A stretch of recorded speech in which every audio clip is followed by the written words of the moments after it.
right, wow, it got silent quick. All right, hi. Is this on? Everyone can hear me?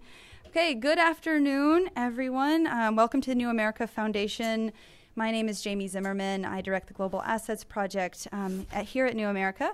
We were really excited to have all of you here today to explore this topic of youth savings and to share and exchange with you some new insights and lessons from the first year of work of our YouthSave Project.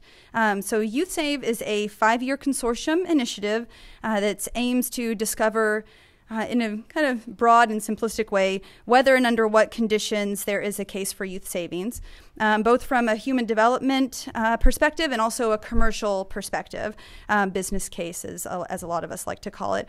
And we're going at this through a rigorous research agenda and 4 pilot countries: Colombia, Ghana, Kenya, and Nepal.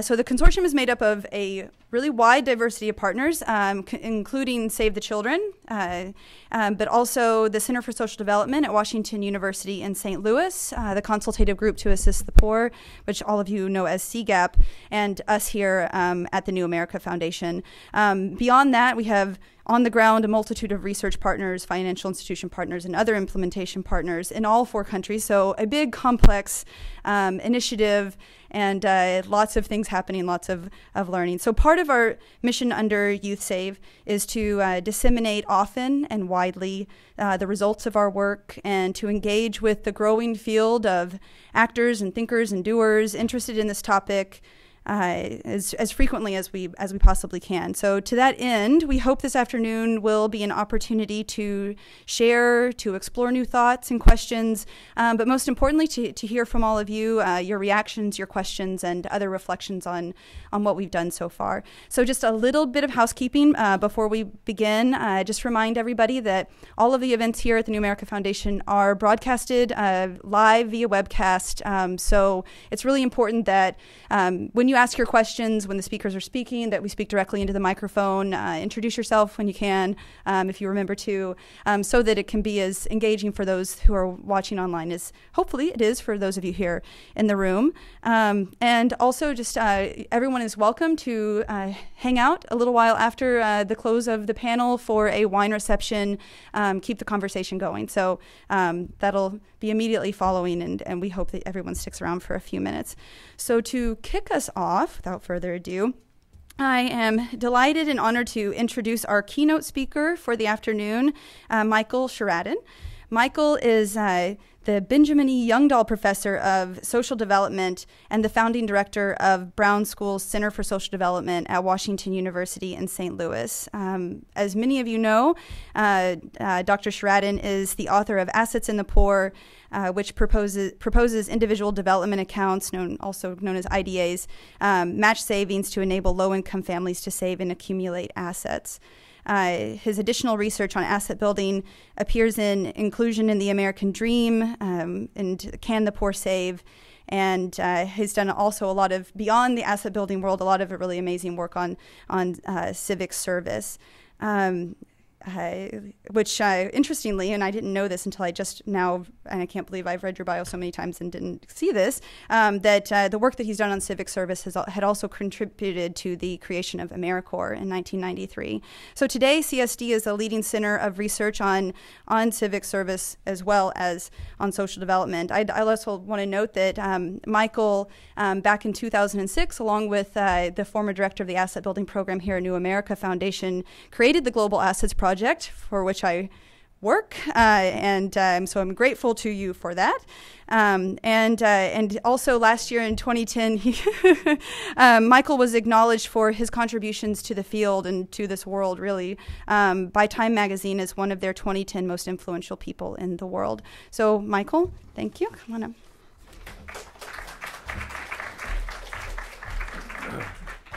Thanks, Jamie. It's a real pleasure to be here today, representing the YouthSave Consortium, and I'll speak for the consortium as a whole because we're working together very diligently and long hours on this project together, and it's a terrific project. You'll get a sense about that as we go.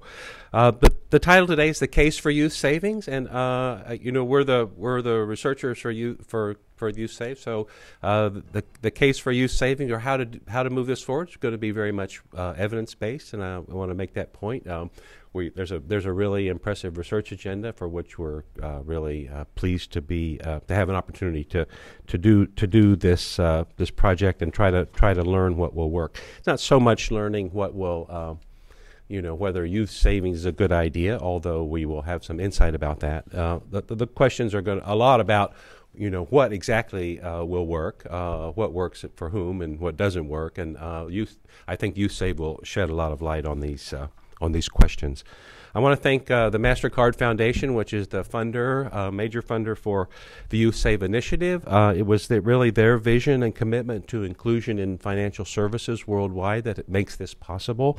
It's important to emphasize that the MasterCard Foundation, which I guess has made all of its money in transaction services, is really, in this case, interested in savings and asset accumulation to their credit, recognizing that more than transaction services are required in the world. We're all learning gradually that very low-income people in very remote places need a range of financial services, not just transaction services and not just credit, but also savings and insurances and other kinds of financial services. So gradually we're figuring this out. I think really it's a quite hopeful story in the last couple of decades about how much we are figuring out. So to their credit, MasterCard Foundation sees this vision of inclusion, financial services that are available to everyone. I want to thank Rita Roy, the president, and our program officer, Paula Tsosum, who has been terrific to work with in this project. Thanks to Jamie and Ray and New America Foundation. It's very good to be here. I've been working with New America for quite a long time, so almost the old America for me. By the way, this doesn't sound quite right, I guess. It's a pleasure to have this partnership. It always has been, and we value it very highly. The Center for Social Development is also I'll skip that part. I want to thank Save the Children. Save the Children is the coordinator of the consortium, and Ronnie Despondi's in the front row, and you'll hear from her today, leading this project. I want to thank her for getting us together. It's a kind of unruly group. Everybody has their own ideas, and not that easy. And she's getting us together and making this project possible. Dasha, her compatriot, is here in the room. A really great team. Payal from New America, I forgot to mention her. From CGAP, the Consultative Group to Assist the Poor, they're here, and you'll also hear from Tanaya today, I guess, is on the panel, but Kate McKee and Margaret Miller are here. CGAP has been, of course, a major influence in the world in gathering knowledge and moving ideas and policies forward for more inclusive financial services. Really terrific work, a partnership that we hold very, very dearly. CSD, our role here is research, except for CGAP's doing the business case research. So we're doing the other research on outcomes and savings transactions and performance and case studies of in YouthSave. We're an applied research shop. We do have ideas. We have more ideas than we should have. Too many to work with. But we also very committed to testing these ideas in the world. It's not that often that you get an opportunity to do major tests of important ideas, and this is one of them. So it's something that we do not at all take for granted. We have a research team here. Lee Zoe is here. I guess will be on the panel today. She's our international director and directing this project. Lissa Johnson is administrating this project and also directing one of the research methods, savings demand assessment. A bunch of people are not in the room. It's a huge project for us. A couple of our research associates are in the room. David Ansong from Ghana and Ganesh Lama from Nepal. They both happen to be from countries where we're doing YouthSave, so it worked out quite well that they're working on projects in each of those countries. The other people leading our country projects, Lee is leading research in Nepal. Margaret Sherraden, my wife, is leading in Colombia. She's not here today. And Fred Sewamala is leading in Kenya, and Gina Choa is leading in Ghana. Again, a great team. I also want to acknowledge I'll get around. I'll get around to my remarks. I won't talk too long. I want to acknowledge the research partners in country. Again, credit to the MasterCard Foundation here. A high commitment to developing capacity for researchers in country. So we're not coming in and doing research in Colombia and Ghana and other countries. We are working with research partners. We've selected carefully, found the best people, developed relationships, and so research partners are carrying out this research on the ground. Deserve enormous credit. I'll come back to this in Ghana, where we're just rolling out the first wave of a very large experiment and a very impressive team working on that project. So this is described as building capacity for research partners, but in fact, it would be impossible to do this work without them. So in a lot of ways, they are building our capacity. And actually watching our colleagues in Ghana roll out this large experiment in conditions that are not always that easy is quite impressive. CSD is also running right now a large experiment across the state of Oklahoma, random assignment in a population, pretty similar to Ghana, with a different research partner. And I have to say, what's happening, the way and the project in Ghana has a sample size almost 3 times larger, more than twice larger. A huge project. You know, in Ghana, people a lot of times don't even have addresses. So, I mean, if you can imagine, like you have randomly selecting schools and randomly selecting kids, and also interviewing the kids and interviewing their parents who don't have an address. You can imagine the research logistics of pulling this off, and this happening as we speak in Ghana. They're in the field getting the first wave of this experiment done. Quite impressive. So it's a big team, and they're also in-country partners for the implementation in various ways. So it's a huge team, a huge project. Lots of moving parts that need to integrate and work together all the time. I want to say a word about innovation. You know, a lot of times when we use this word innovation, people think mostly in technical terms. So technical innovations that make it possible for us to do things easier. And a lot of times there's a lot of excitement. And actually, it's these kinds of innovations that are usually given credit for progress in the world. You know, we learn how to harness various kinds of energy, or we learn, computing, and so all these technical innovations that are typically given credit for human progress, and to a large extent, that's true. But a lot of times these technical innovations, of which there's a lot of excitement in the beginning, over the long term a lot of them turn out to be a little bit problematic. For example, internal combustion engine. It gets us all around. We all like it a lot, but not a sustainable deal. Or nuclear power. Wow. Turns out to be kind of problematic. So, and contrast that with what I would call social innovations. And I'll say more about this. We humans are good at innovating. I mean, we have this cognition thing. It's we're going, compared to other species, going pretty fast, causing a lot of problems in the world. But we also are always innovating socially, and we don't talk about this very much. We kind of take it for granted. And the social innovations, when they're happening, always look really messy, and we always complain about them a lot. Politics, governance, all these things. We're always complaining about. These things are always contested. They always seem to be like they're not working well and that kind of thing. But if you look back at these social innovations historically and what humans have put together, we have in various ways created institutions that allow us to live together peacefully, with some reasonable distribution of rights in the world, improving over time. It's a long story. None of this stuff happens easily. It's a bumpy road. Sometimes we make progress. Sometimes we fall back. But if you look at the creation, for example, of rule of law around the world, or how we organize work, or how we create efficient markets, or how we protect health and well-being of near 7 billion people on the planet, and growing too much, of course.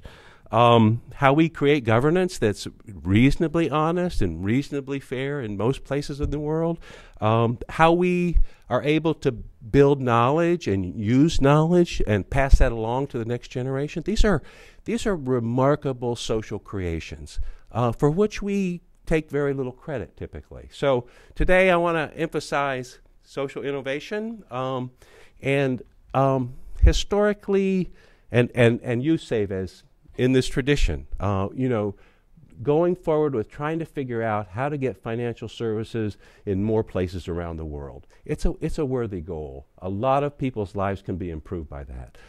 And it's not as if, what I like about the project is that it's not as if this is not a reachable thing. It's reachable. It might not be reachable in 10 years or 20, but certainly in the next few decades, this is a very reachable goal. And these steps from YouthSave and other similar projects will help make this more possible. Imagine a world where everyone has access to financial service, low-cost, efficient financial services. It would be a terrific improvement in well-being. I suspect, actually, this is a little bit of a footnote, I suspect actually that the solutions to the environmental problems that we face, although we think about them as technical, like how will we learn a different technology for creating energy that will be clean, the real basis of these solutions will be social. People will have to figure out and make decisions and create institutions that make it possible or make it required that we do not put so much carbons in the air. It will be the social solutions that finally solve this problem more than the technical ones. So with that in mind, YouthSave, a small effort in this larger tradition of people trying to figure things out, trying to make the planet a little bit better. Maybe that's all I should say. I think we should hear from the panel. Thank you very much.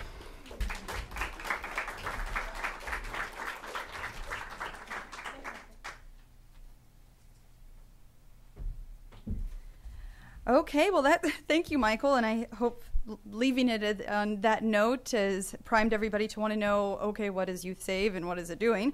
We'll ask Michael to come back up and join us for Q&A at the end of the panel, so if anyone has any questions for him, you'll have an opportunity to ask. But for now, I'm going to have the rest of the panelists please come up to the stage.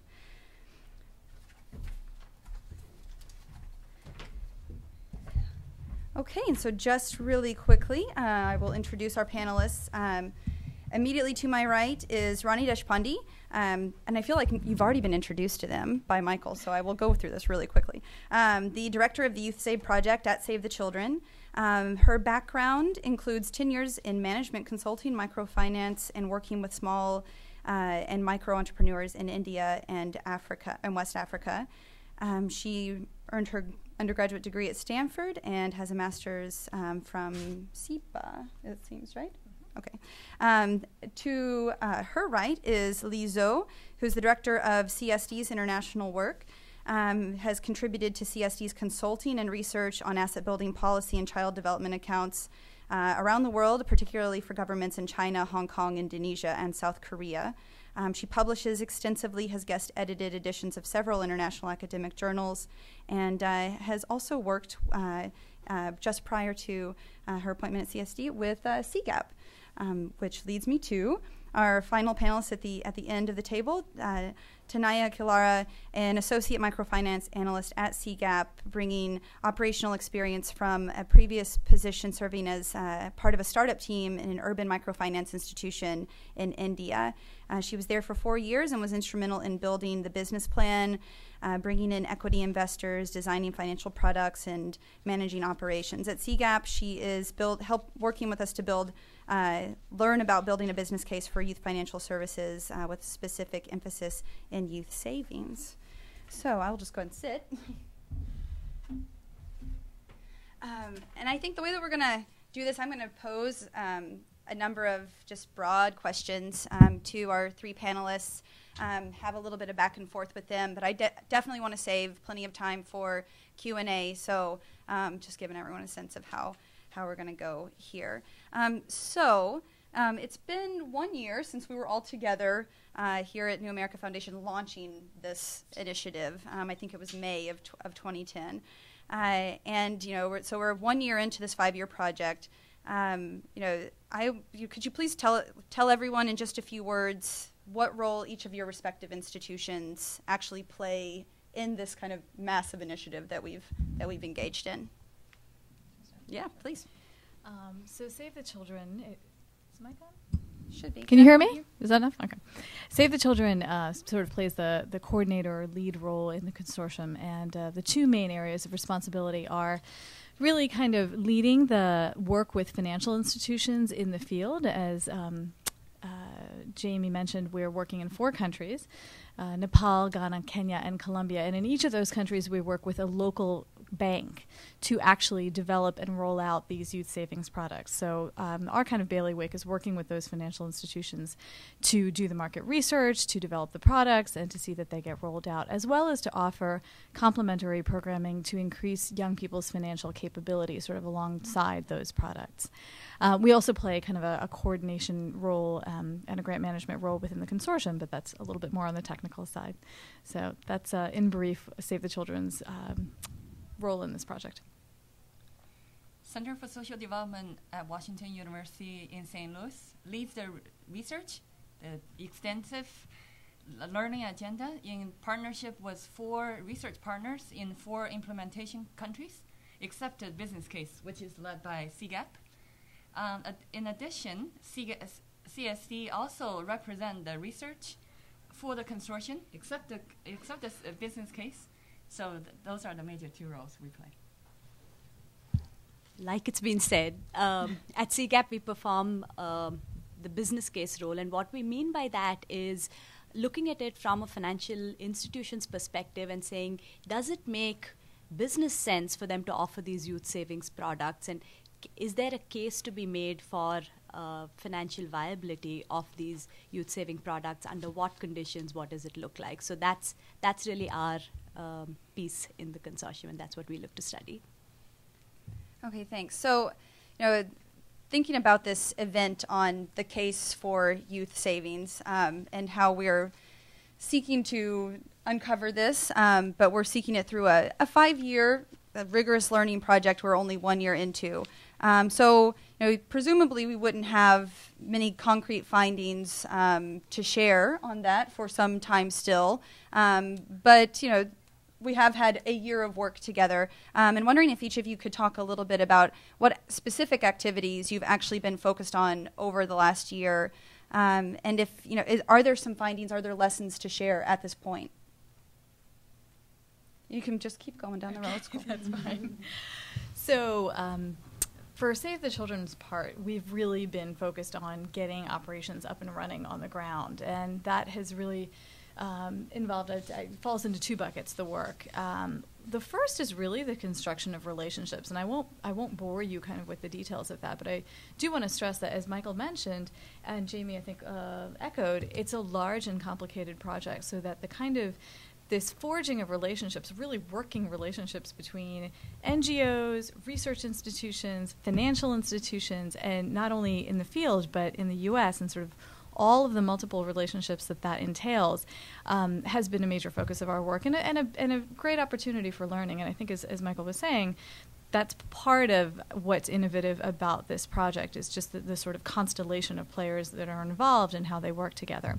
Probably maybe of more interest to you, however, is the work that we've actually been doing on the side of product development. So we've been engaged in market research, in the field, on the ground market research with young people aged 12 to 18 in rural and urban areas, across in-school and out-of-school kind of categories, girls and boys, in each of the 4 countries, and that most of that work has been qualitative, so through in-depth interviews and focus groups, not only with young people themselves, but also with other key stakeholders, so most notably parents and guardians, but also teachers and other kinds of community leaders and people who are involved with youth in the community.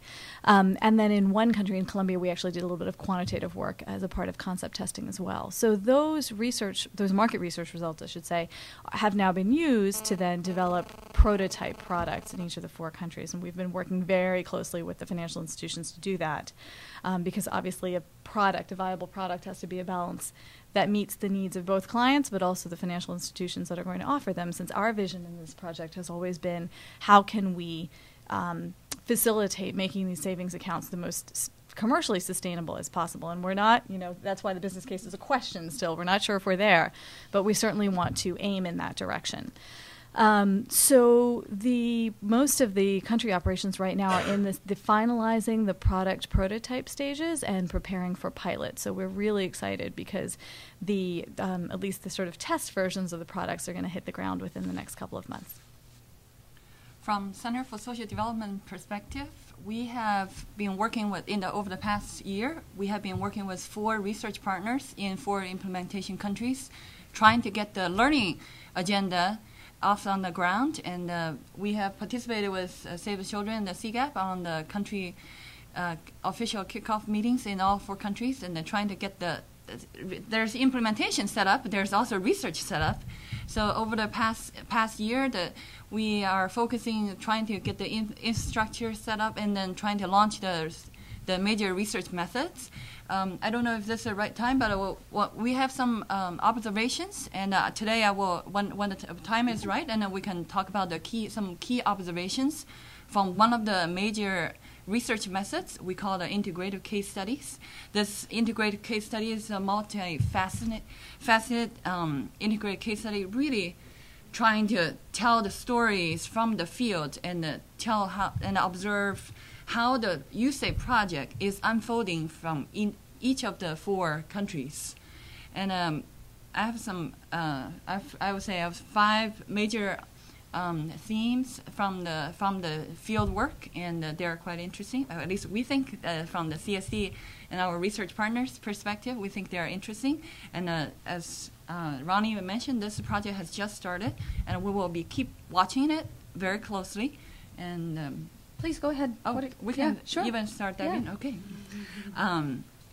So I would like to share some the 5 interesting observations. The first one is we are as our partners have alluded. We are in every single implementation country. We are working with a financial institution and a research institution.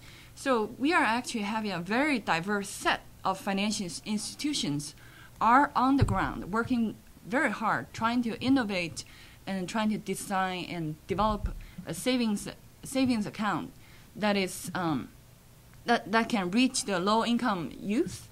And we have, the reason I said diverse is because we have the old Catholic to the formerly home finance company, and from the over 100 years old, government-owned, to the young, mostly public-owned commercial banks.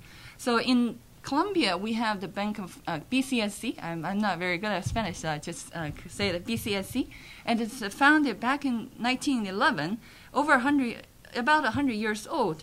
And it was really originally founded as Catholic by a Spanish priest to be as a Catholic guild to address the social disparity in the country, and then later transformed in the 1990s and transformed into a financial institution really targeting the small enterprise and low-income households. And in Kenya, we have the Kenya Post Bank. The Kenya Post Bank is one of the oldest financial institution in Kenya. It has 102 years old. And the unique part of this financial institution is completely wholly owned by the government. And it's also interesting, they are the only financial institution that is not regulated by the central bank in Kenya. Instead, they're regulated by the Ministry of Finance in Kenya. And in Nepal, we have the financial institution called Bank of Kathmandu as our partner. It started about 16 years ago, 1995. And they are one of the very few commercial banks that is actually entirely managed by the Nepalese professionals and to a large extent owned by the Nepalese public. They are very proud of this. maybe my colleagues from Nepal can share why they're excited about, but this is a very interesting aspect. And the final financial institution partner is called HFC in Ghana. And this financial institution started out as home finance company, and later on become a universal banking institute since 2003. So it's really relatively young, and they now offer full-fledged of services, just like a regular financial institution. So that's the number one point I would like, observation I would like to make. And turning to the second one is saving. Looking at the saving from those 4 countries, and saving is really increasingly getting national policy attention. In Colombia, the Colombian government has prioritized 2 policy directions since 2002, really trying to targeting the low-income household. The 2 directions are, 1, microcredit, second is savings. And the Colombian government has been, in partnership with financial institutions, has launched major initiatives to expand savings along targeting the poor by operating low balance savings account. Although the process has been not necessarily smooth, but they are trying. The government has been really trying, and the financial institution has been providing feedback to the government, and so trying to make the initiative work better. And in Kenya, as probably some of you know, have heard about the Kenyan Vision 2030. It's really the country's development blueprint, and covering the period from 2008 to 2030. And this vision plan encouraged savings and other investments among the economically independent ones. That means they want to reduce the burden of those economic dependency. Maybe I think in the U.S. context, it might be a little bit discriminative. Those who under 14 and those who are over 65 years old, they want to reduce the burden of those 2 categories of people on the working population. And Vision 2030 also has encouraged the use of formal financial services and the products, and the savings is one of the key part on this plan. And in Nepal, although there's no established public policies on savings, however, the new monetary policy aims to promote the private savings, and many commercial banks and finance companies have launched various kinds of savings products, really trying to target women and the children and the elderly. So Lee, for your next 3, since I know you have 3 more of these to go, maybe just bit. summarize the Sure. high level bullet on it, and then we'll make sure we'll come back and get some more. But I try to keep the flow of the Sure. Yeah. And the third is I would like to make a point is that we talk about some exciting part, and we also observe some barriers and the challenges for youth to save. And the 4th one, we have also observed some interesting regulations and the rules on the adult and the guardianship for the youth savings. And the final point is when we are operating this YouthSave in 4 different countries, there are also some external social, political, and economic environment that are shedding light that we found also interesting. We will be happy to share when there's the right time. Great. Now I want you to go back and tell us what you mean by all that. No, I'm just kidding. But we will get back. Now I'm intrigued, and now I want to know everything. So we'll definitely come back to all of those. And I know there's a lot to share. It's really rich. But just give Tanaya an opportunity to also share your top level insights, and then we'll dig deeper. Absolutely. So I think the question was around what we've been focusing on in the last year and kind of what's our top level insight. We've really been focusing on 2 main activities. The first activity is just understanding, by assessing these different financial institutions, understanding when they're going in, what is the preliminary business case that the financial institution themselves is looking at? So what are they thinking of? So that's one activity we've been focused around, and the other is a quick plug. We have a publication coming out in the next few months, which really lays out just what we see are the avenues for the business case going in, and what we see is the policy case. So that's what we've been focusing our activities on at CGAP. And just in terms of like big picture lessons, and here riding off what Lee was talking about, which is I think just because of the different origins of these financial institution partners in each of these countries, the motivations for the business case are very different. So in Nepal, for instance, the way they articulate their business case is very much around corporate social responsibility, and that's how we think of. So we really don't see a business case in the short run, maybe in the longer term. Whereas on the other hand, you have Kenya, which is an extremely competitive market at the lower end of the spectrum, and so they're actually aggressively pushing to go to new target segments. So the youth is a hot segment for the Kenyan financial market these days. So when you speak to people in Kenya, they're very clear it's a business play. They want to build loyalty, and that's what they're looking at. So really that's been very interesting for us to see, because when you go in, you think, okay, there must be one business case no matter what the institution is. But as you start like getting into where these institutions come from and how it goes, you start seeing that their history actually dictates how they even view this business case. So that's what we had to say. Okay, great. Yeah, and so thinking about that, I could come back to Lee, because it sounds like that's reflecting a little bit some of the other observations that you had from the integrated case studies on some of the barriers and challenges and how those vary across countries. Because as you're saying, the context is setting the tone for whether a business case exists. I wonder if some of the observations that you had confirms that or supports it in some way. Maybe that's an opportunity to discuss that a little more. Great, thank you. As Tanaya alluded earlier, in different countries, actually there are different barriers and challenges to youth saving, and really, but we have seen some common themes out of the 4 countries, and here I would like to share just 4, and they are regulatory constraints, institutional constraints, geographic constraints, and there are really some constraints from the customers themselves. So I'll start with the regulatory. Regulatory constraints, we have seen the following 3 major ones. The first one is required ID.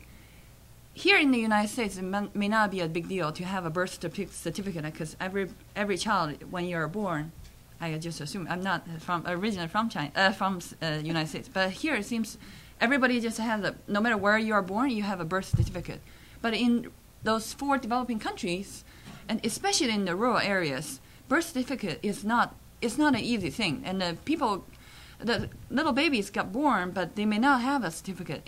But those youth savings accounts at the financial institutions all require ID. And if you don't have ID, no chance. It's just that simple. And also, the number 2 regulatory constraint is the minimum deposit requirement.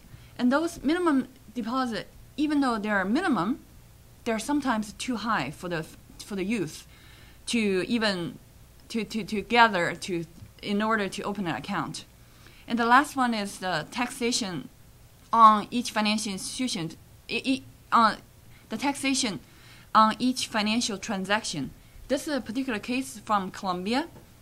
It's really a disincentive. In Colombia, they charge 0.04% of the amount on every single transaction. It may not, if you are doing a small transaction, it may not be that much. However, just the fact every transaction you will be taxed on is a big disincentive. People just don't want to deal with you, deal with the financial institution, don't want to pay the tax. And then from the institutional perspective, and this is probably will be we'll see how it showed from the business case from the YouthSave Project. But from the financial institutions, the general view is this is a low profitability market, and because their volume is small and the value is low, but the cost of delivery is high, and there's difficulty managing the risk profile of those savers, especially the so-called not the high amount savers, and they view that there's significant risk associated with that. And there's geographic challenges. In those four developing countries, financial institutions may not have very broad and extensive branches all across the countries, and not to mention especially in rural areas. And we have heard stories that if for a saver to save, to go to a nearest branch to save, or to the branchless agent, no matter it's a store or whatever, they take the bus. The bus fare is already greater than the deposit they will make. So it just doesn't make sense. And then finally, from the customer's perspective, a lot of the customers, they don't have a whole lot income to start with, so the amount they can save, put aside, is relatively small. And also they have this perception of the financial institutions, especially the youth. They view the youth, they're from the youth. Youth views the financial institutions, especially those formal banks, they're for adults. We're youth, not for us. So that's not something for us. And then they also, from the youth perspective, they prefer some confidentiality and easy access. And if you've involved parents to sign in and guardians to be there, they feel they lost that part. So those are the barriers we have observed and the challenges we have observed from year one. Yeah, so I think that's great. I think this is a really great segue to talk a little bit more about the market research that we've done over the last year, and whether that accords with what we found within the integrative case studies, and how perhaps the product prototype development that has come through that market research might be looking to address, to the extent that you can talk about it, might be looking to address those different challenges. Ronnie, if you could talk about that a bit. Sure. I think, a lot of the barriers Lee talked about are very legitimate constraints that influence the development and the viability of these products. What we've found on the encouraging side through the market research is that kids are saving, much to the surprise of their parents and guardians a lot of times. They handle money every day from a very young age. They put it aside, they manage it, they figure out how they're going to spend it, how they're going to save it for emergencies, et cetera, et cetera. It's often very short-term, their savings goals, and most often in very small amounts, especially with the income segment that we're dealing with and we're interested in, which is low income. The amounts are admittedly not very big at all. But money is a part of these kids' lives, perhaps even, and this is speculation, but I would venture a guess even more so in the lives of low-income kids than upper-income kids, the active management of money. That said, some of the, it's interesting, some of the barriers that you mentioned kind of work together so that they are actually not as big a barrier as you might think. So, for example, the fact the age ownership restrictions, the account ownership restrictions based on age in many of these countries. Most countries it's 18. In Colombia and Ghana it happens to be a little bit lower. What that actually means is that all of our products, for example, are some version of a joint account or a custodian account or a trustee account with the adult caregiver or parent guardian as the custodian trustee. And so it's that person who needs actually the official ID documents. Now, in some of the cases, what we have done is sort of worked with our partner banks to say, we think you really need to actually insist on some kind of ID for the child as well, so that, we can, if it's a joint account, they're going to need that ID anyway for just per the bank's own policies and procedures. If it's a trustee account, you don't actually need that ID, but it develops a sense of ownership for the kid. Similarly, because in countries where minors can't legally enter into any kind of contract, you can't own a bank account, therefore you can't make a withdrawal from that bank account. You can anybody can make a deposit into this bank account, but you can't make a withdrawal. So we have said that actually we think it's great that the kid can make a deposit into this account by themselves. On the withdrawal side, we would like it if you could also require the child to be present for withdrawal. So again, even though that child's signature is not legally valid. We need to develop the sense of ownership. We need to develop the habit. That's the real goal of these accounts, is developing the familiarity and the habit within sort of the young account holder. So the way these barriers actually kind of manifest is interesting and not always straightforward, I would say. Can you tell us anything about product prototypes? Sure. Just wondering, okay, so you have the market research and it's telling you about the client demand and some need and their behavior. How is that getting us closer to what we're actually going to test on the ground? Sure. Good question. So, the findings across the 4 countries have been pretty diverse, I would say, but there are a few common themes that have emerged. Kids in this income strata find it hard to save. Not surprising. Really, who doesn't? At the same time, before I said that most of what they do save is pretty short term, a lot of them also expressed the desire to save for a longer term through our market research and wanting help in doing that. So that in many of the countries is kind of a niche that we feel like these products can help fulfill. And they expressed the desire for help kind of in 2 forms. One, in terms of product features. So an actual illiquidity preference. The kids in Nepal, I remember, were sort of at one end of the continuum on that. And on average wanted at least 50% of their balance actually locked in for the product, because they knew, I suppose, that how hard it is to resist the temptation of taking it out. So some version of illiquidity preferences. So product features as one kind of form of assistance, or disincentives to making multiple withdrawals in a quarter, for example. That's something that we are probably going to implement in Colombia. So the financial institutions are addressing this preference in different ways, but the preference, I would say, is fairly common. The other preference, though, corollary to that, is all the kids, well, in every country, we heard the concern with emergency access to the money. And interestingly, I think this is fairly similar to what you find with low-income adults, and especially in kind of savings programs that are new. The concern with accessibility is very strong. It's not that the money is necessarily going to be taken out all the time, but the ability to access it in the case of emergencies. And what counts as an emergency? I mean, something's pretty small. It can be a dire emergency in some of these subsegments. We asked the kids, I think it was in Nepal, okay, well, how often does an emergency happen to you? 3 times a year. It's not a once in a decade kind of an event here. Having emergency access to the money is also very important. So all of the banks, I think, in some form or another, are working that in, whether it's you have a beneficial interest rate if you don't make a withdrawal. If you do make a withdrawal, it's fine, but you lose that beneficial interest rate. So not having a limitation on the access to the money, but a disincentive. And sorry, I'm going on a bit long here, but the other way in which the kids are sort of seeking help, I think, is sort of through more information and education. So part of our market research also covered the questions of, kind of what are you interested in financial topics at all? Anything to do with personal money management? Is this an issue for you? And if so, what particular topics?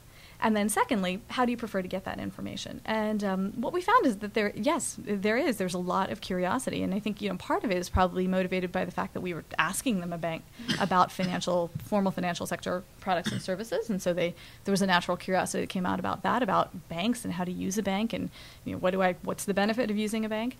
But there were also lots of basic questions about how to save. So, how do you achieve that? How do you make it so that you can actually accumulate a little something at the end of some time? What are the tips? What are the habits? And then also other aspects of personal money management, whether that's, things everywhere from how to calculate interest on a loan to how to augment income earning opportunities. There's sort of the other segment of it. So, that, as I was saying before, is going to feed into the design of our activities around financial capability of those young people. And in terms of how they prefer to get information, we found a lot of desire for one-on-one, face-to-face interaction. And it shouldn't be surprising. I think it's kind of a key tenet of youth development that one of the most important things in a young person's life is a strong, supportive adult relationship. So that kind of came out in our market research, and as a result, in all 4 countries, we will have some aspect of a kind of a high-touch financial capability activity, so i.e. a training or a workshop. But drawing on sort of insights from public health, I think, notably, but I think other fields as well, we're also planning on kind of layering on lower touch, more mass media-oriented information dissemination campaigns to reinforce those messages, because I think one of the key learnings from the field of social marketing has been that it's not one magic bullet. It's not one method of information dissemination that's ever going to make your message stick. It's hitting people from multiple angles. So those are some of the ways in which market research has kind of affected our thinking on the ground.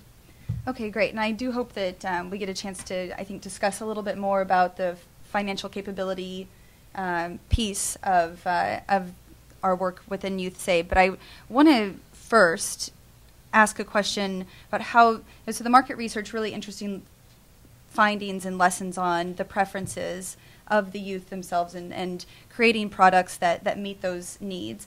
But it takes me back to the work that CGAP is doing on the business case and the perspective on how you make a commercial case for these products. I would love, Ronnie, if you could start by giving us any sort of insights from what you've heard from the financial institutions as they're developing these products. Whether there's any tension between the wants and needs of the youth and their desire to make some sort of profit, at least have some viability of the product that they're going to offer. And then tonight, I would just love for you to comment on it and maybe share some additional reflections, perhaps from the paper that you and Margaret are about to release, to see whether this accords or if you have some additional ideas. Sure. Yeah. It's been an interesting process working with them on that, and there sure has been some push-pull. We kind of envision one of our roles as being the advocate of these young customers within these relationships with the financial institutions. None of them are expecting to make a boatload of money off of this right off the bat, if ever, I should say. They all firmly understand this is likely going to be a break-even product or a loss leader in the beginning, and that if there is a commercial case to be made, it's long-term. That said, even sort of within the parameters of that understanding, I've been in on some, 10-hour-long meetings where we have gone through product feature by product feature. Okay, how much is this opening balance going to be, and what kind of ID can we require to make it flexible enough for kids, but that the regulators are not going to, come down on us. What periodicity do we want for interest rate balance calculations? And that has an effect on the cost of the delivery of the product. So to answer your question in brief, yes, there definitely has been a push-pull on that, and I think that's to a certain extent a financial institution will go through that in the development of any product, because of course what customers want is often here, and what be optimal for the financial institution is often here, and you have to meet in the middle.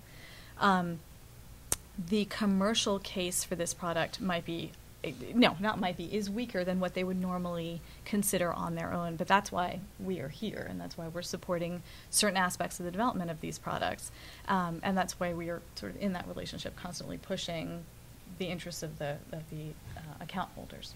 Mm-hmm. What do you think, Tanaya? No, I think that's great to hear, and I think it's absolutely healthy. That's the process this product has to go through, and I think it's really important upfront to recognize that there's an inherent challenge to these products. They are very likely to be low value, and the perception with financial institutions very strongly they're going to be high cost to deliver, because if they're in school, you have to find a way to get them, and especially if they're out of school, how do you actually reach these youth is a big challenge, and it has a cost implication. So I think that's good to recognize upfront. Now, given that, and we talk about this in our paper, which is that there are avenues we should be looking at to reduce to make these products more viable, and we really look at it in two perspectives, in the short term and in the longer term. So in the short term, really, I think there are ways to lower the cost on these products, because that seems to be a rub point you constantly hear with institutions. They're high cost to deliver, and there I think there are two things. One is if you use technology, and youth are more tech savvy than adult customers are. So if you're able to use technology to move the cost of these products down, I think that's something that has huge potential and we should be exploring. And on the other side is really anywhere where you can aggregate, like a school automatically becomes an aggregation point, or you have vocational training kind of institute. So all of those, if you can aggregate those, would bring the cost down. And I think on the revenue side, you often hear people saying, this is a youth product, so we should be offering a higher rate of interest than we offer on an adult product. And I think there's just something to recognize in that space, that you want to offer interest on this product, but you might not offer the same rate of interest as you offer on an adult account, because these might be higher cost to deliver. And the other argument in the longer term for actually making these products more viable is the argument around cross-sell. And both cross-sell, and I want to emphasize the cross-sell in the long term. We're really not talking about giving a 14-year-old a loan. Like, that's absolutely not what we're talking about. But cross-sell to the youth and cross-sell to the larger community around the youth. So their network could be their family and the larger community around them. So using the youth as the first access point to financial access, and then offering financial access for a wider community beyond them. And I think it's, just want to say it again, which is that there is an inherent tension between what's in the interest of the youth and what's in the interest of the financial institution. They might not always be absolutely aligned, because it's in the interest of the financial institution to be able to offer more products to the youth, but it's really important to recognize what's the most in the interest of the youth. And so we really view savings as a gateway product, but in the longer term, there is a possibility to offer, as they mature and they hit their 20s and 30s, you're able to offer them other products as well, which could then make the business case a little more viable. Yeah. Great. And I wish that your paper were already out, so everyone would have had a chance to see it and maybe be thumbing through it right now. But another important piece of that paper, which everyone I hope will read, are your reflections on not only a business case but a policy case for youth savings. And I mean, just to give everyone just a preview, maybe just a few snippets from that, and maybe how it relates to this business case that you've laid out, if it does. Sure. So really, we're saying, okay, there's in addition to whatever is the business case for financial institutions, there is a policy case. Why should regulators, policymakers actually be looking at this topic? Why is it important? And I think there the biggest piece is around an opportunity for financial inclusion. It's really a gateway for financial inclusion. You're able to bring in a whole population at a younger age than you would normally. So I think that's the biggest policy argument. We also have policy arguments around it's an opportunity to learn by doing. So not just give them financial education, but actually offer a product with it, which has shown that generally is more effective than just the knowledge. And the third is around which Dr. Sherraden has talked about and has done a lot of work around, which is the asset building. And so I think those are the three arguments for why regulators and policymakers should be interested in this. And I think on your question about how does the business case and policy case relate to each other, I think in the long term, it's very likely that there's going to be some business case, because there's the demographics. That's what the demographics look like. So it's likely to be a business case in the long term. And I think the policy case really helps to bridge those two time horizons. And so if in the short and medium term, you're able to bridge that with policy initiatives that mandate or support this initiative, in the longer term there will be a business case. So I think that's kind of how one way to look at it. In reflecting on that a little bit more, maybe going deeper, you say part of the policy case is around learning by doing, and so having education and then having the access to the account themselves, and the way those two things link together. And that's something that a lot of us refer to, just very general terms, is financial capability. And so financial capability is going to be a component, not necessarily a core component, but an important component of the work that we do within these 4 different countries. Ronnie, can you tell us anything about how we're a little bit more? I mean, you said a couple of things about having one-on-one, and then using some other types of methods. As I know this is something that's interesting to a lot of people who are with us today, a little bit more about what kind of interventions we're thinking about and how we've come to those given the complexities of an agenda like this. And, where we're looking at commercial cases for these things, but also adding on interventions that don't maybe have a commercial basis necessarily. So maybe just some reflections from you. I think it would just be interesting for others to hear. Sure. I think maybe to start out with how we came to the particular activities that we're planning now, it was a combination of sort of analyzing what was out there already and what scant impact evidence there was, and sort of predicated on this understanding that we have to let our financial institution partners really execute on their core competencies, which in most cases is not providing financial education or interventions around financial capability. Now, there are some of them that actively do want to integrate these messages into various marketing mechanisms that they are planning. But when it comes to the higher touch, higher cost, higher intensity mechanisms, again, because we are aiming for this to be as sustainable a product as possible, there was very little disagreement between ourselves and the financial institution partners about who should be taking those on, and that really is Save the Children or our implementing agencies in country. In terms of the kind of data points that we analyzed to come to particular designs, we looked at a couple of different things. We did kind of a rapid scan of what I'll call promising practices in financial capability interventions. And I say promising practices because, as I alluded to before, there is almost no hard evidence of impact and effectiveness, especially comparative across different kinds of interventions. And so lacking that, when we were looking for guidance, we really had to rely on the experience of the field, the experience of managers of particularly innovative or practices that kind of met our own criteria, and what those kind of that collective wisdom pointed to were a couple of kind of recommended or common features for working with youth on financial capability in particular interventions, and that was that they be, for example, that they be simple. Less is more, simple and clear content. Pedagogical methods that are engaging and fun. I mean, this is a little bit obvious when you think about it, but we can miss that, I think. That has a real youth flavor, and so that has, that usually means having involved youth themselves in the design and the testing of these mechanisms. So those are that's a kind of guidance that we let ourselves be guided by in the absence of really, good impact data.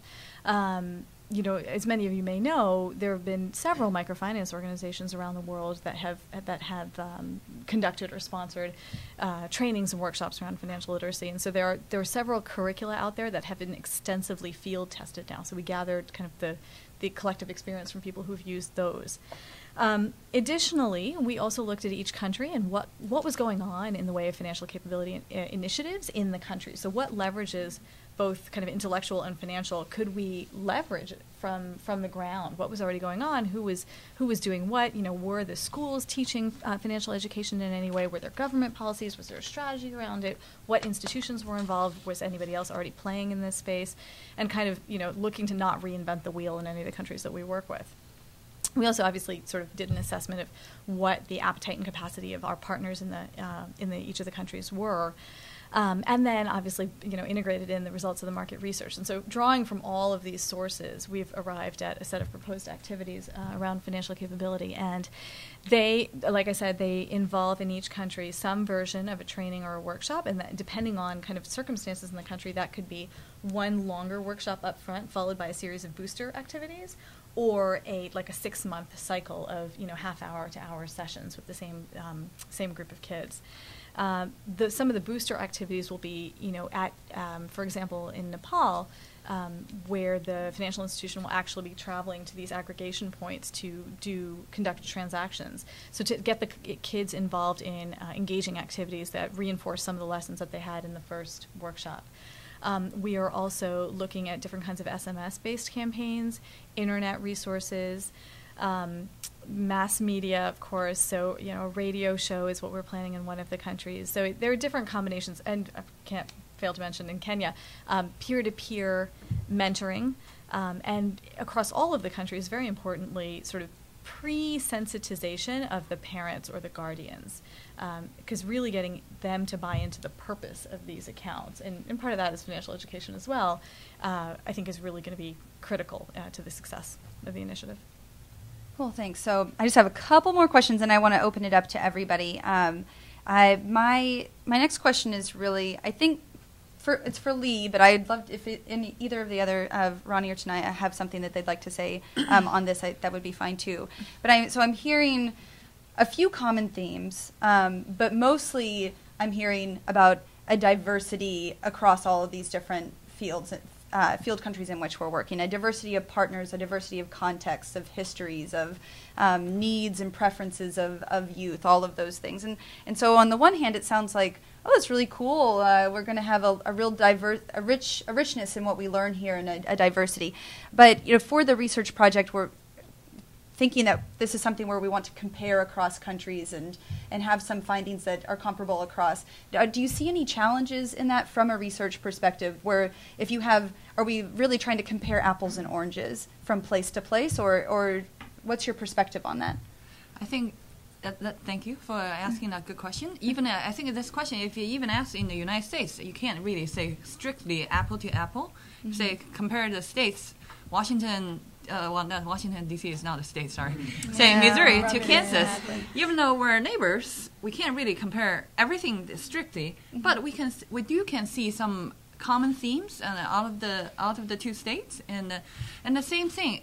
So that was a domestic example, but here put it on the global perspective, and we have those four very diverse, quite interesting countries. And even though every country has their unique characteristics and the unique challenges, but we can definitely draw some common themes. And even from the points I have shared, that we have already seen some interesting observations. When I was talking, I see already some people were nodding. So I think those things can be shared across the borders, and so that. But again, the research has just started, and we will be happy to share as the project evolves, and we will let the audience decide. Well, great. So just two, I think, just wrap up questions on my end, just kind of broad, 10,000 mile high, as you were just saying earlier today, Lee, type of questions. One, and I'll just ask them both, really, what do you think, if you had to choose so far in what we've done, as the most challenging aspect of this monstrous project that we've engaged in so far? And two, if there was, for this whole, I guess it's called the youth financial services field, though I think that what we're doing touches on many fields beyond that. But for the field that is interested in this topic of youth savings, what's the one takeaway from what we've learned just over the last year, and of course many learnings still to come, and there's only so much we can say, but from what we've done so far, what would be the one takeaway that you would hope the audience would have at the end of today? So we can just go down the line, and then we'll have an opportunity to open it up.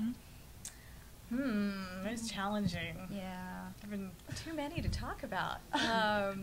Actually, but that said, I think the most challenging juncture is coming up right now, and that's when we go to pilot. Because that is when we're going to find out to what extent all of this research and product development that we've done, market research and product development that we've done, and this thing that we've made out of that, to what extent it really meets the needs on the ground. So could you say just in just 2 seconds what that phase is? What is the pilot phase? Sure, sorry. So before the product goes to national or large-scale rollout, each of the financial institutions is going to launch it in a few pilot branches for 3 to 6 months, and we're going to see how to what extent it meets the needs of customers, how smoothly our proposed delivery system works, what the financial results are, how the branch staff on the ground, how well they're actually able to deliver it and interface with youth, how smoothly the interface works with the financial capability mechanisms that we are planning. So all of this stuff needs to be actually ground tested before we push it into national launch. And I'm sure that there will be lots of tweaks to make in the field and sort of through that process. So, but for me, that's kind of where the rubber hits the road. So I'm looking forward to seeing what happens. Mm-hmm. And as far as takeaways would be youth are saving. Money is a part of their lives. You know, low-income kids handle money very seriously. They have things to say about it, and they're interested in better ways of managing it. Great, thanks. Lee? Thank you. The most challenging part lying ahead is for researchers is making sure that the research we are carrying out in all 4 countries are actually of high quality. And at Center for Social Development, we definitely hold ourselves accountable, and we are working with 4 research partners in the research in all 4 countries, and we would like to see our research down the road. And when we share with everybody, and you will think our research results is also credible. And the key takeaway, I would say that actually Professor Michael Sherraden has alluded this in the keynote speech. The international collaboration is really instrumental. The world we are living in is getting smaller and smaller, and we can't really do anything just on our own. And we have to, for this project, and our role as from Center for Social Development, we are the lead for research, but we cannot just do it on our own. We have to work with research partners, and those research partners, we really cannot carry out those learning agenda without them. So their role is instrumental and fundamental. So we are really privileged to have the opportunity to work with those 4 research partners. So that's what I want. I just want to talk about a challenge that Lee alluded to, but I think it's important to highlight, which is around the regulatory environment. And really, you keep hearing from youth, they want to own their accounts, they want to operate their accounts. But most regulatory environments across the world don't allow that the way they're currently structured. And there are 2 challenges there. One is around the identity that we've talked about quite a bit, and the other is around the law of contract, them being able to contract to open that account.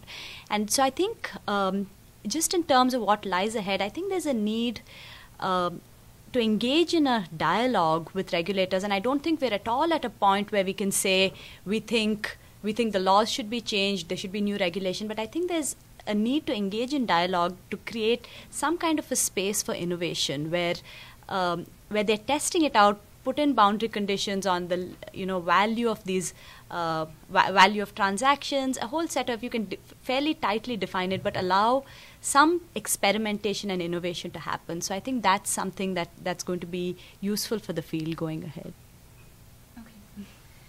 Okay, well, I think that's a great way to wrap it up, and go ahead and open up to questions. Michael, if you'd like to come back up, and then I'll just move to the podium. Please help me thank our panelists for their contributions, and we'll come back around, thank them again later. But yeah, okay. So we can show of hands. Okay, so there are a few. So let's go ahead and take a couple of questions first, and then we'll go through, answer, then we'll go back again. So let's start in the front here. Anjana, are you doing the mic running? Great. Thanks. So how about you 2 are right next to each other, so both of you go. So please introduce yourselves, and please keep your question to a question if you can. Go from there. Yeah, if as you wish, whatever you want to do. Well, since I'm in the front, I'll just stay seated. My name's Jason Small, and I'm the Director of Financial Stability for the local United Way, the National Capital Area. And while there are probably a million things that this has spurred me to, I guess the one question I have is, when you're dealing with the preferences of both the businesses and the consumers, you're talking about something kind of different when you're talking about contract, in that people, at least in the West, I think that the norm is that the market is there to be a dangerous place for the infant at law. So if that's the case, that kind of extends itself to being, well, these people are not sophisticated enough to handle what's going on in these markets. And how do you reconcile that tension when you're talking about this regulatory framework and the needs for these kinds of regulatory adjustments? Okay, thanks. So we'll take another question and we'll talk about it. Yeah. Hi, my name is Jonah Rexer. I'm from CGAP. My question is specifically for Ronnie, but anyone can answer it, on product design and how products that are in kind of design phase what specifically they're going to look like and how that relates to market environment, regulatory context, and the type of financial institution that's providing them, and how that differs across the 4 countries, and also how these products. Well, all right. Yeah, playing the so how they're following, or if they're following cues from successful rollouts, and taking precedent from other countries. Okay, great. Thank you. So tonight, if you could talk a little bit about, I guess, client protection, really. I know this is something that you think a lot about on the client team at CGAP, and if others want to weigh in on that as well. And Ronnie, that's a big question for you on... Got my work cut out for me? Yeah, you got your work cut out for you. What are these products looking like? How do they relate to everything that's going on in the country? And how are they informed by everything else we've learned to date on product development? You know, that kind of thing. So, yeah, you can take it on. Gotcha. You want me to start with that? Well, let's go with Tanaya first, and then go with Jason's question first, and then we'll go. Sure. I just have a quick answer for you, actually, on that, which is like I said, I don't think we're at all at a place where we're advocating that the law of contract should be changed and allow youth to be able to own and operate these accounts. There's a legitimate concern there. I think the only thing to recognize is that the realities of when we're looking at lower income youth in developing countries from ages 12 to 18, the realities of their existence are very different from those in a developed country context. A lot of these youth are heads of households often, so they are on a day-to-day basis contracting in many different ways, and so then it's really a choice about, are you going to be able to give them an avenue to actually save their money safely versus have it in their house and have it available for like theft and open to all those risks. So I think there's and also I think it's important to distinguish between being able to open a bank account versus other contracts. So I don't think at all we're saying they should be allowed to be given a loan, right? Like I absolutely don't think that that's something we're saying at all. But really, if you're looking at a bank account as a way to save money safely, then there's a case to be made for maybe like experimenting around it. So before I tackle your question head on, I just want to add to that that I thought I sensed in your question sort of a concern about the potential ability of these young account holders to interface on a equally informed basis with the financial institution. Was that the underlying concern? And can everyone hear Ronnie? No, sorry. okay, so if you could speak up a little bit, please. Actually, the underlying concern would probably be the opposite of that, in the potentially predatory nature of the business entity with these children. Okay, sorry, I think we're saying the same thing. So I just wanted to add that, one of the measures that we're going to be putting in place to monitor against that is certain youth risk monitoring practices that Save the Children does. So checking in with the kids frequently, basically, to make sure that there's been fair treatment not only on the part of the financial institution, but also, we think this product has some benefits, but we are also cognizant that it may entail some risks for these kids, from other community members, potentially even from their own family. And so we as a child-centered organization need to be on top of that. So, to your question.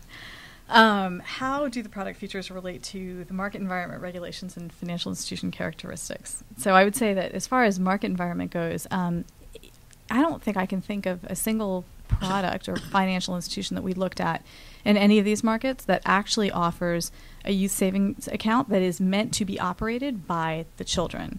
So it's a relative innovation in each of these markets. All of the accounts that we looked at as potential competing products, they're really standard trustee accounts, mostly aimed at upper middle class kind of income demographic, mostly meant for the parent to save for the child, not for the child to save for the child. So in that respect, vis-a-vis the market environment, they're fairly different. The regulations, as has been discussed, I think, they do kind of form a frame around what you can do with the product. And we've deliberately not been aggressive in pushing for alterations of the law because we just don't think that we're there yet. And, I don't think any of us thinks that that's the most constructive, really, way to approach policy advocacy when you're at such a nascent point. So we're working very much within the constraints of the regulations.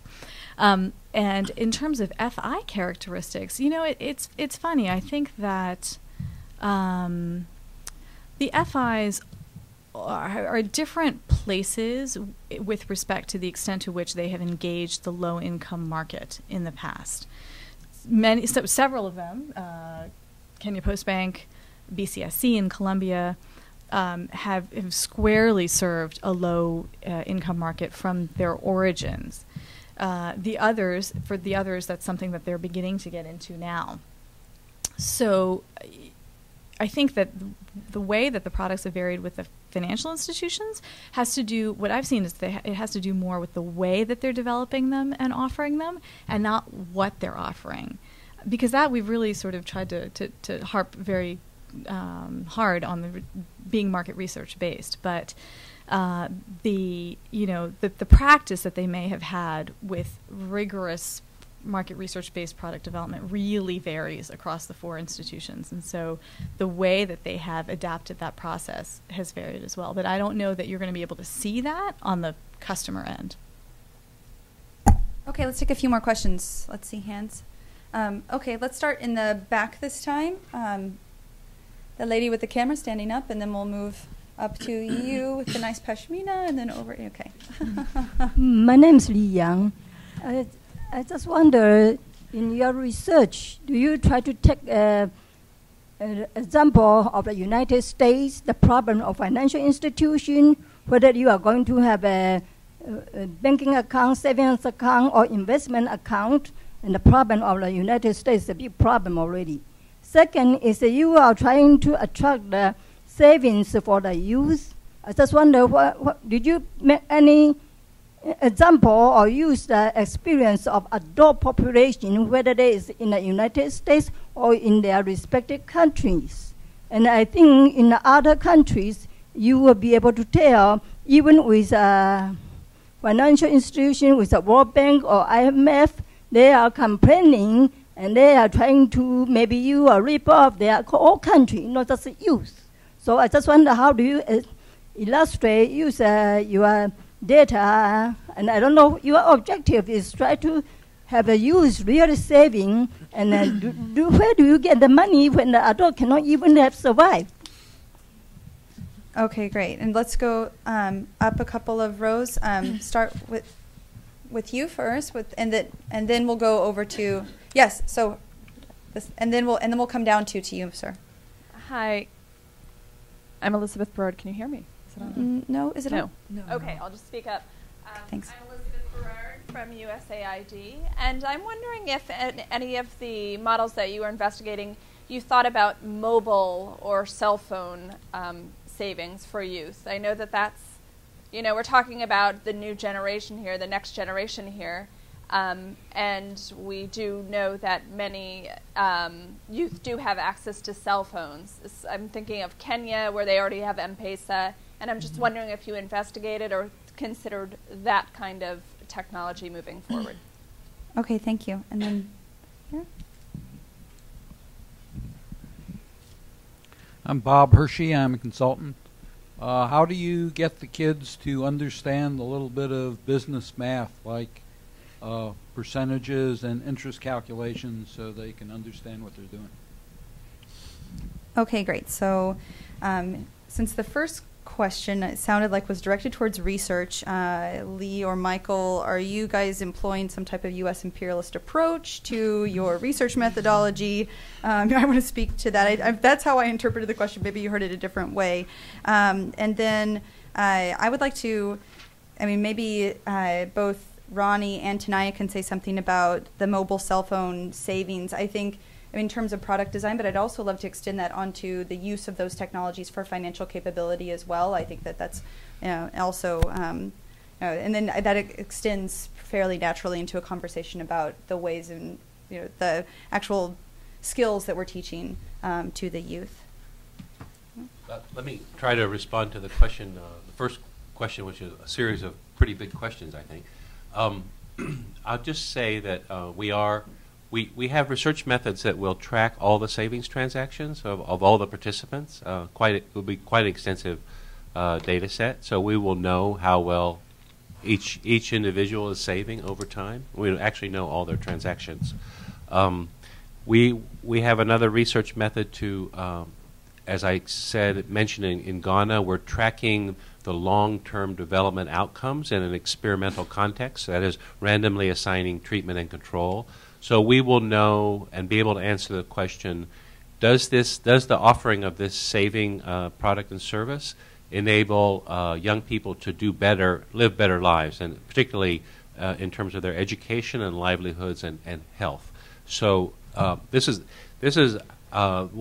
as far as I know, that will be the longest term test of development outcomes for a savings product for young people in a developing country or even in a developed country. So we're delighted to have an opportunity to do that.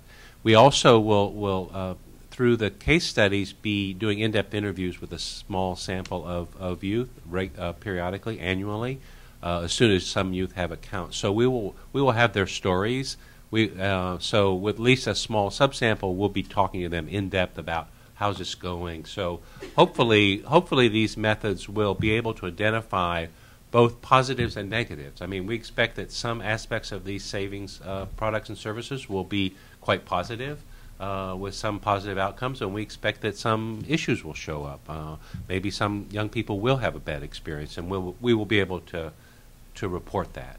I would like to believe that none of this is a political agenda, that it's, we're trying to objectively assess with methods that we're working with in-country research partners. We don't have preconceived notions about the outcomes, and we will collect the data and try to report in a way that informs the practices and the policies.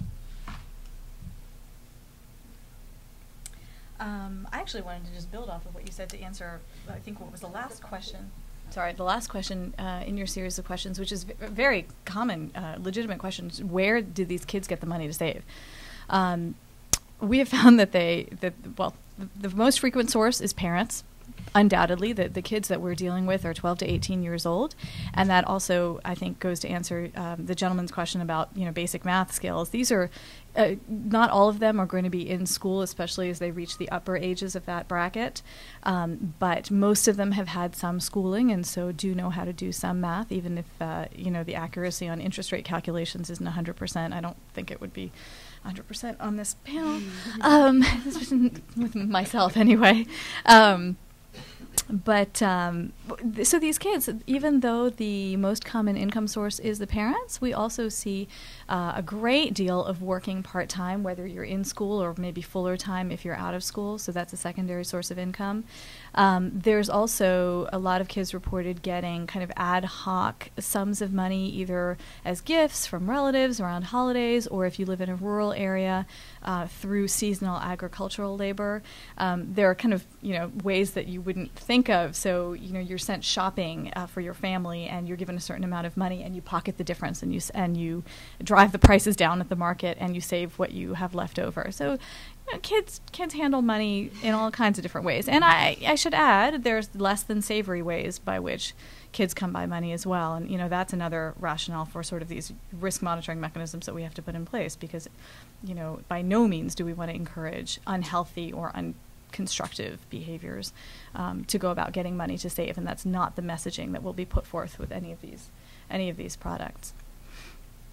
On the I forgot the question I was supposed to answer. Mobile cell phone. Thank you. Okay.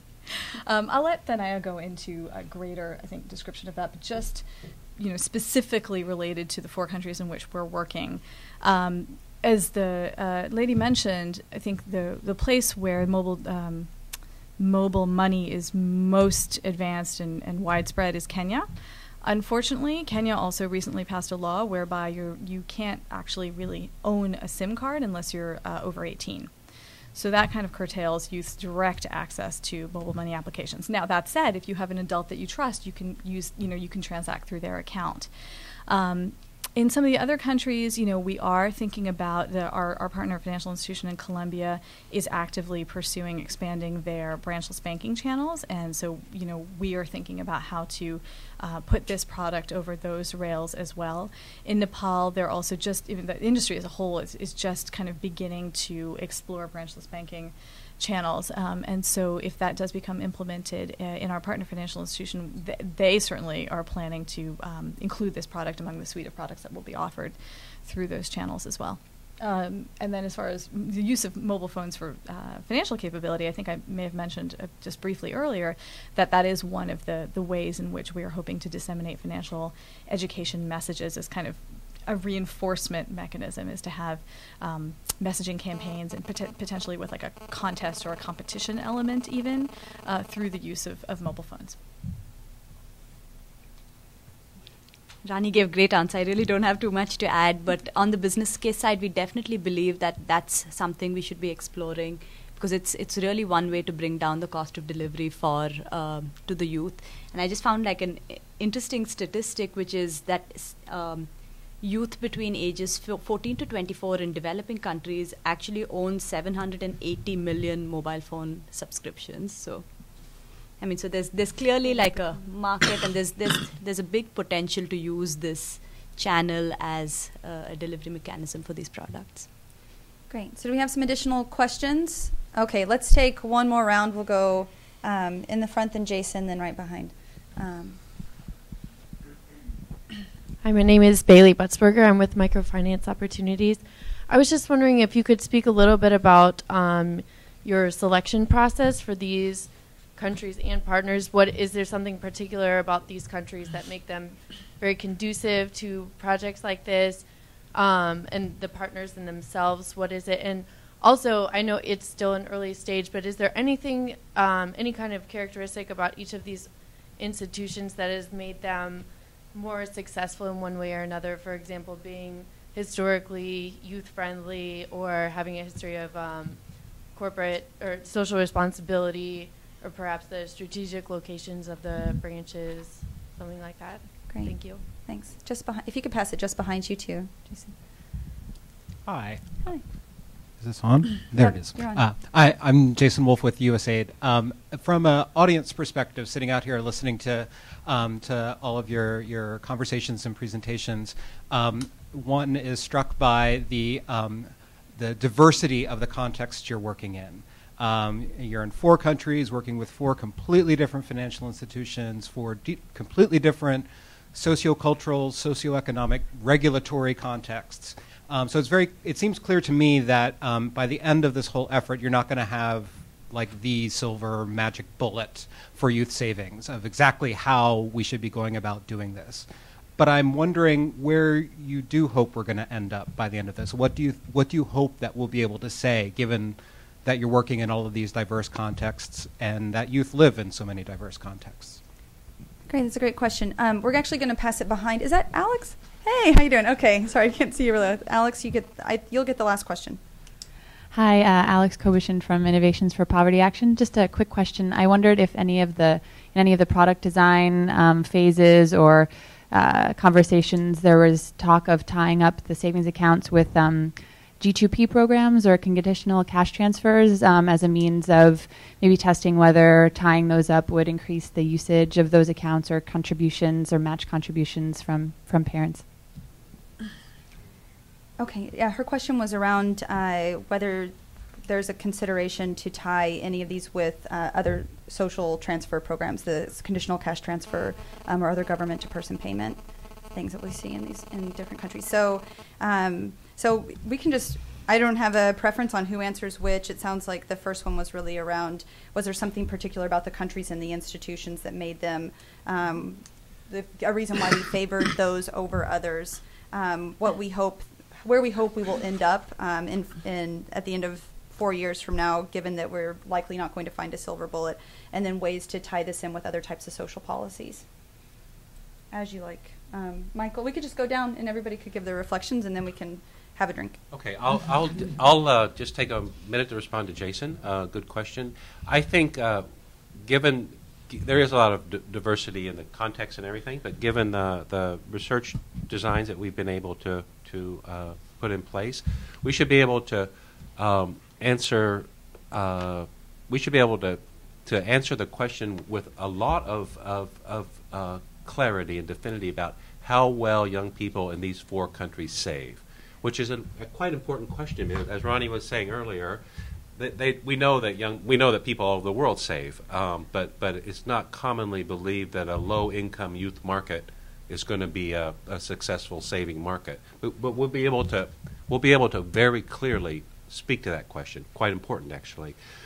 Because of the experiment, we'll also be able to very clearly document if young people are better off if they have access to this account. It's in my view, quite an important question. It's a question that's beyond the, is this a viable account for the bank? But, as a young person, does she complete high school? Does she have a livelihood? Is her health better? So in my mind, those are really important. Because of the way the data are constructed, we'll also be able to then ask a lot of other questions, like what's associated with successful saving, what characteristics of young people are associated with doing better.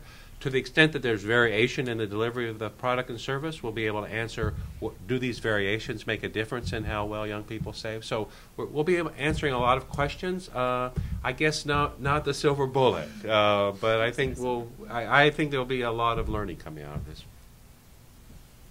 Yeah, and I just want to add to that, there's no silver bullet, right?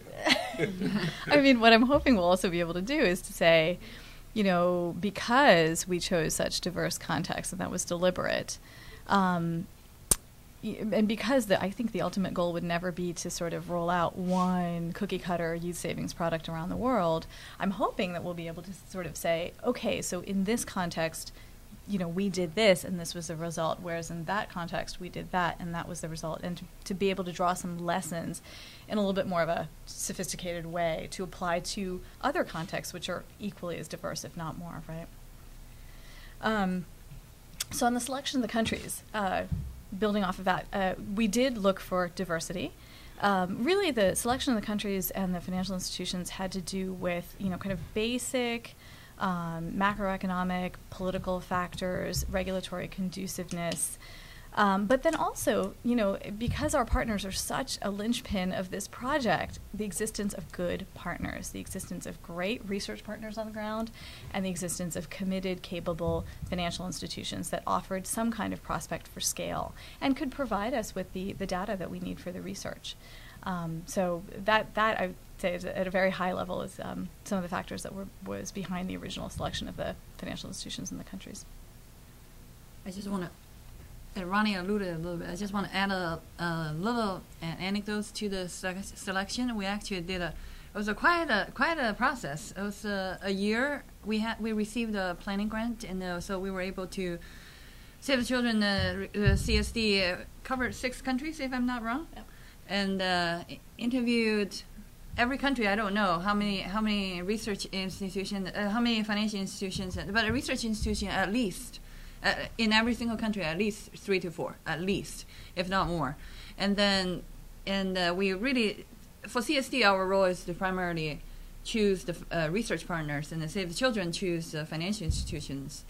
And from the CSD's perspective, of course, their research capacity is number one, academic excellence, and the most important, their commitment to the project. And so we have been very privileged to work with 4 very prominent research institutions, and 2 of them are the research partners in both Colombia and Ghana are universities, and in Kenya is Kipra, it's a government think tank, and in Nepal, it's New Era is also a very prominent think tank. So some of you might recognize those names, and so just very quickly is that in Colombia is University of Los Andes, and in Ghana is University of Ghana, but we work specifically with ISA, the institute, and Kenya is Kipra.